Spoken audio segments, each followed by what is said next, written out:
రీసెంట్‌గా 'PW hello బచ్చో' అనే ఒక వెబ్ సిరీస్ ఎంతమంది చూసారు? సో, ఇక్కడ నేను కూడా కొంత చూసాను. పూర్తిగా చూడలేదు. బట్ పూర్తిగా చూస్తాను కూడా నేను. ఇంతకు ముందు కూడా 2020లో కూడా ఇలాంటి వెబ్ సిరీస్ రిలీజ్ చేశారు. అయితే ఇది అన్ని లాంగ్వేజ్‌లో రిలీజ్ అయింది. అయితే ఈ వెబ్ సిరీస్ చూసి ఒకవేళ ఇన్‌ఫ్లుయెన్స్ అయ్యి ఎవరన్నా పీడబ్ల్యూ విద్యాపీఠ్ ఆఫ్‌లైన్ జాయిన్ అవ్వాలి, ఇంటర్వ్యూ చేయి గాని, ఇంటర్వ్యూ నీట్ గాని అనుకుంటే మీరు బుట్టలో పడ్డట్టే. This is purely a marketing act. So ఇక్కడ మనం అందరం అర్థం చేసుకోవాల్సిన విషయం ఏంటి అంటే, ఇది ఒక మార్కెటింగ్ యాడ్ లాంటిది. అందరికీ తెలుసు నేను మార్కెటింగ్ చేసుకోవడం తప్పు అని నేను అన్ను. అండ్ ఆన్లైన్లో పీడబ్ల్యూ అనేది ఫిజిక్స్ వాలా అనేది చాలా సక్సెస్ అయింది. ఎందుకు అంటే అఫోర్డబుల్ ప్రైస్ తోటి చాలా బాగా క్లాసులు చెప్పడము ఇదంతా దీనివల్ల.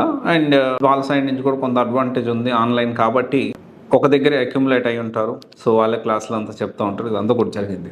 కానీ ఆఫ్లైన్లో పెట్టిన తర్వాత every centre, every campus is different. Parents అందరూ ఇది అర్థం చేసుకోవాలి. ప్రతి క్యాంపస్ డిఫరెంట్.